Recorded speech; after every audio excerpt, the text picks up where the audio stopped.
Hello students, स्वागत है आपका हमारे चैनल अनुभव एजुटेक में। स्टूडेंट्स, जैसे कि आप जानते हैं कि हमने 11th क्लास की फिज़िक्स का जो चैप्टर है यूनिट्स एंड मेजरमेंट, इसकी सीरीज स्टार्ट कर रखी है। और इससे पहले हम एक वीडियो यूनिट्स एंड मेजरमेंट के कुछ टॉपिक्स कवर कर चुके हैं। तो एक वीडियो हम इससे पहले जो है बना चुके हैं। ये हमारी सेकंड वीडियो है, तो अगर आप इससे पहले वीडियो देखना चाहें तो हमारे चैनल को ज्वाइन कर सकते हैं। आज का हमारा जो टॉपिक है वो रहेंगे यूनिट्स ऑफ लेंथ। ठीक है, जो हमने इससे पहले पढ़ा था कि फिजिकल क्वांटिटीज़ दो टाइप्स की होती है, फंडामेंटल क्वांटिटीज़ और डिराइव्ड क्वांटिटीज़। ठीक है, अब फिर यूनिट्स के बारे में भी, और जो अलग अलग सिस्टम्स होते हैं क्वांटिटीज़ को मेज़र करने के लिए, CGS system, FPS system, SI system. ठीक है, इन सभी को हमने डिस्कस किया था। तो आज हम उन्हीं क्वांटिटीज़ की कुछ यूनिट्स को डिस्कस करने वाले हैं। तो इनमें हम लेंथ की यूनिट्स को सबसे पहले डिस्कस करेंगे, वो है स्मॉल यूनिट्स ऑफ लेंथ। देखिए, जैसे कि ये बेसिक यूनिट्स होती हैं कुछ जिन्हें आप पहले से भी जानते होंगे, जैसे कि सेंटीमीटर है। 1 सेंटीमीटर क्या होता है? 1 मीटर का 100th पार्ट होता है। मतलब जैसे कि आप स्क्रीन पर देख रहे होंगे, मैथमेटिकली हम लिख सकते हैं 1 centimetre is equal to 1/100 metre, या फिर 1 centimetre is equal to 10⁻⁻² metre. Exponential form में हम इसको लिख सकते हैं। ठीक है, यानी कुछ न्यूमेरिकल्स आएंगे जहाँ अगर हमको वैल्यू दे दी जाती है कोई भी लेंथ सेंटीमीटर में, तो फिर हम क्या करेंगे, उसको एसआई सिस्टम में यानी कि मीटर में लेंथ की यूनिट कन्वर्ट कर लेंगे। उसके बाद है मिलीमीटर। ठीक है, मिलीमीटर क्या है? ये 1000th पार्ट होता है मीटर का।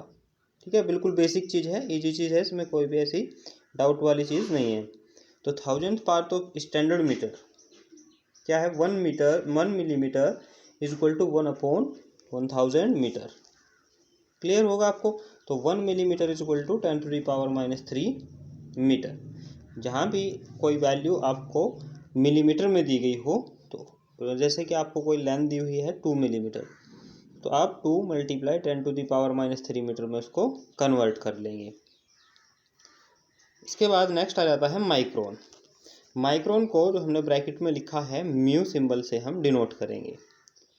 तो ये क्या है? ये 1 मीटर की 10 लाख पार्ट होता है। ठीक है, ये बहुत छोटी वैल्यू होती है लेंथ की। तो 10 lakh part of standard metre, standard metre से हमारा मतलब है 1 मीटर से। 1 mu is equal to 1/10 lakh. तो इसको हम लिखेंगे 1 mu is equal to 10⁻⁻6 metre. आप एक और तरीके से याद रख सकते हैं कि जब भी आपको किसी क्वांटिटी को छोटी यूनिट से बड़ी यूनिट में कन्वर्ट करना हो तो आप पावर नेगेटिव लीजिए, और जब बड़ी यूनिट से छोटी यूनिट में कन्वर्ट करना हो तो पावर आप पॉजिटिव लीजिए। तो 1 माइक्रोन इज इक्वल टू होता है 10⁻⁻6 मीटर। ये आपको ध्यान रखना है। नेक्स्ट आ जाता है एंगस्ट्रोम। जैसे कि आप देख रहे होंगे स्क्रीन में, एंगस्ट्रोम को हम इस सिंबल से डिनोट करते हैं। तो 10,000 पार्ट ऑफ 1 माइक्रोन, ये क्या होता है? 1 एंगस्ट्रोम होता है। ठीक है, लेकिन हमने ये तो बता दिया कि 10,000 पार्ट ऑफ 1 माइक्रोन होता है, लेकिन 1 एंगस्ट्रोम में कितना मीटर होता है वो हम कैसे पता करेंगे? तो देखिए, इसके लिए हम रिलेशनशिप क्या बनाएंगे, 1 angstrom is equal to 10⁻⁻4 micron. और जैसे कि हम पहले ही समझ चुके हैं कि 1 माइक्रोन क्या होता है? 10⁻⁻6 मीटर होता है। उस हिसाब से 1 एंगस्ट्रोम कितना हो जाएगा? 10⁻⁻4 multiply 10⁻⁻6 metre. That means 1 angstrom हो जाएगा 10⁻⁻10 मीटर। इसके अलावा कुछ और स्मॉल यूनिट्स होती है लेंथ की, जैसे कि नैनोमीटर होता है। नैनोमीटर होता है, इसको हम nm से डिनोट करेंगे, और ये 10⁻⁻9 मीटर के इक्वल होता है। इसके अलावा एक और इम्पोर्टेंट यूनिट होती है फर्मी, इसको हम fm से डिनोट करते हैं, ये होता है 10⁻⁻15 मीटर। तो यहाँ पे मैंने कुछ important small units of length ली हुई है। आपको यहाँ तक क्लियर हो गया होगा, बिल्कुल ईजी है, बिल्कुल बेसिक चीज़ें होती है। नेक्स्ट है बिग यूनिट्स ऑफ लेंथ। तो बिग यूनिट्स ऑफ लेंथ में जैसे क्या रहती है, फर्स्ट किलोमीटर। 1 किलोमीटर कितना होता है? 1000 मीटर होता है, ये तो आप पहले से ही जानते होंगे। इसके अलावा होती है 1 मील। तो 1 मील होती है 1604 मीटर। कहीं कहीं कुछ बुक्स में 1.6 मीटर भी इसको दे देते हैं। इसके अलावा एक इम्पोर्टेंट यूनिट होती है एस्ट्रोनॉमिकल यूनिट्स। ठीक है, जो एस्ट्रोनॉमर्स हैं वो इसको यूज़ करते हैं बहुत बिग लेंथ्स को मेज़र करने में। तो एस्ट्रोनॉमिकल यूनिट क्या होती है, अर्थ और सन के बिटवीन एक मीन डिस्टेंस, एक एवरेज डिस्टेंस ही क्या होती है, एस्ट्रोनॉमिकल यूनिट। इसको हम ए यू से डिनोट करेंगे और ये होती है 1.496 मल्टीप्लाई 10⁻11 मीटर। नेक्स्ट आ जाता है लाइट ईयर। ये भी इम्पोर्टेंट है। लाइट ईयर क्या है, लाइट ईयर कई बार एग्जाम्स में पूछ लिया जाता है कि लाइट ईयर किस फिजिकल क्वांटिटी की यूनिट होती है, तो वहाँ पे टाइम भी दे दिया जाता है ऑप्शन में। तो हम ईयर से समझ लेते हैं कि शायद ये टाइम की ही यूनिट होगी, बट ये टाइम की यूनिट नहीं होती है। ये किसकी यूनिट होती है, डिस्टेंस की यूनिट होती है, बिग डिस्टेंस की यूनिट होती है। तो it is the distance travelled by light in vacuum in 1 year. 1 year में लाइट वैक्यूम में जो डिस्टेंस कवर करती है वो क्या होता है, 1 लाइट ईयर। अब देखिए इसकी वैल्यू हम कैसे फाइंड कर सकते हैं। देखिए हमको मालूम है कि डिस्टेंस क्या होता है, distance is equal to speed multiply time. तो अगर हमको 1 लाइट ईयर की वैल्यू फाइंड करनी है तो हमको speed of light in vacuum और 1 ईयर में सेकंड्स कितना है, मतलब कि टाइम को हमें एसआई सिस्टम में कन्वर्ट करना होगा। तो speed of light in vacuum है 3 मल्टीप्लाई 10⁸ मीटर पर सेकेंड। ठीक है, हालांकि ये एक आसान करने के लिए कैलकुलेशंस को ये वैल्यू ली गई है 3 मल्टीप्लाई 10⁸ मीटर पर सेकेंड। तो अब हम 1 ईयर में सेकंड्स कितना है वो ले लेते हैं 365। 1 ईयर में, एक नॉर्मल ईयर में जितने डेज हैं, फिर 1 डेज में 24 आवर्स होते हैं तो 24 से मल्टीप्लाई किया। ओके, फिर 1 आवर में 60 मिनट होते हैं उससे मल्टीप्लाई किया, और फिर 1 मिनट में 60 सेकेंड होती है। इस तरीके से जब हम इसको कैलकुलेट करेंगे तो हमको वैल्यू जो मिलेगी approximately 1 light year is equal to 9.46 multiply 10⁻15 metre. तो ज़्यादातर लाइट ईयर की जो वैल्यू है वो एग्जाम में पूछ ली जाती है।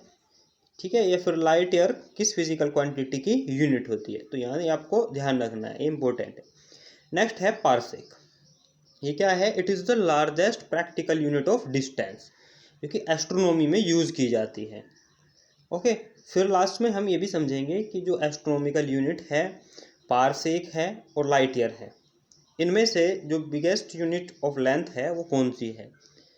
इसको हम डिफाइन को कैसे करेंगे, it is defined as the distance at which an arc of length 1 astronomical unit subtends an angle of 1 second of arc.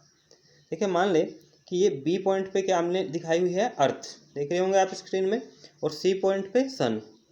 तो बी पॉइंट से ए पॉइंट तक की लेंथ 1 पार्सेक तब कही जाएगी अगर ए पॉइंट से 1 एंगस्ट्रोम का आर्क सन पर बन जाए। देखिए जो बनने वाला आर्क है उसकी लगभग उसकी अप्रोक्सीमेटली वैल्यू जो है वो BC जो लाइन सेगमेंट है उसके इक्वल मान ली जाती है। ठीक है, तो सी पॉइंट से ए पॉइंट पे बनने वाला अगर 1 सेकेंड हो तो उस कंडीशन में ए बी लेंथ क्या हो जाएगी, 1 पार्सेक। एक कॉमन फॉर्मूला हम जानते ही हैं, ये बेसिक फॉर्मूला क्या है कि angle is equal to arc upon radius. या फिर अब हमको फाइंड क्या करनी है, रेडियस, क्योंकि हमने ए पॉइंट को सेंटर मान करके BC आर्क लगाया है। तो BC आर्क की जो लेंथ है वो हमने अप्रोक्सीमेटली इक्वल ली है BC लेंथ की। तो R इज इक्वल टू क्या होगा, L अपॉन थीटा। L क्या है, लेंथ ऑफ आर्क, जो कि approximately equal to BC। So L है 1 astronomical unit divide by theta कितना होना चाहिए, 1 सेकेंड होना चाहिए। अब 1 सेकेंड को मैथमेटिक्स में एक चैप्टर आता है एंगल्स वाला, तो अगर आप मैथमेटिक्स को स्टडी कर रहे होंगे तो आपको ये बात समझ आएगी कि 1 सेकेंड को जब हम रेडियन में जो ऐसा यूनिट होती है एंगल की उसमें कन्वर्ट करेंगे तो ये कितना हो जाएगा, 1/60 मल्टीप्लाई 1/60 मल्टीप्लाई पाई अपॉन 180। जब इसको कैलकुलेट करेंगे तो यहाँ से 1 पार्सेक वैल्यू हो जाएगी 3.084 मल्टीप्लाई 10⁻6 मीटर। अब इन सभी जो बिगेस्ट यूनिट्स हमने पढ़ी है लेंथ की, इनमें रिलेशनशिप क्या है वो हम समझेंगे। तो लाइट ईयर और एस्ट्रोनॉमिकल यूनिट में क्या रिलेशनशिप है, इस रिलेशनशिप के थ्रू हमको ये भी पता चल जाएगा कि कौन सी यूनिट ज़्यादा बड़ी है। तो 1 light year divide by 1 angstrom unit हमने 1 एस्ट्रोनॉमिकल यूनिट हमने किया। तो यहाँ से हमने देखा कि जो 1 लाइट ईयर है वो 6.3 मल्टीप्लाई 10⁴ टाइम्स होता है एस्ट्रोनॉमिकल यूनिट्स का। इससे समझ आया कि जो लाइट ईयर है वो यूनिट ग्रेटर होती है एस्ट्रोनॉमिकल यूनिट से। Next, relation between light year and parsec. Light year और पारसेक के बिटवीन क्या रिलेशनशिप होता है? तो जब हम पारसेक और लाइट ईयर की वैल्यूज़ को डिवाइड करते हैं तो हमको कुछ वैल्यू मिलती है। 1 parsec is equal to 3.26 multiply light year. ये जो लास्ट में हमने रिजल्ट लिखे हुए हैं ये आपको खास तौर से ध्यान रखना है। इसके अलावा 1 पारसेक में कितने मीटर होते हैं, 1 light year is equal to कितना मीटर, तो ये वैल्यूज़ आपको ध्यान रखनी होती है। यहाँ से समझ आया इस कैलकुलेशन के अकॉर्डिंग कि 1 पारसेक 3.26 टाइम्स होता है लाइट ईयर का, यानी parsec is greater than light year. तो इन रिजल्ट्स के अकॉर्डिंग समझ आया कि parsec is greater than light year and light year is greater than astronomical unit. तो कई बार ये जो लास्ट रिलेशनशिप है ये एग्जामिनेशन में इस तरीके से ऑप्शन बना करके एग्जामिनेशन में पूछ लिए जाते हैं। तो उम्मीद करता हूँ कि आपको यहाँ तक क्लियरली समझ आया होगा। अगर इससे रिलेटेड कोई भी डाउट रहा हो तो आप कमेंट बॉक्स में बता सकते हैं। और आज की वीडियो आपको कैसे लगी इससे रिलेटेड फीडबैक भी कमेंट बॉक्स में आप लिखिएगा। वीडियो को लाइक कीजिएगा, शेयर कीजिएगा और चैनल को सब्सक्राइब कीजिएगा। Thank you very much.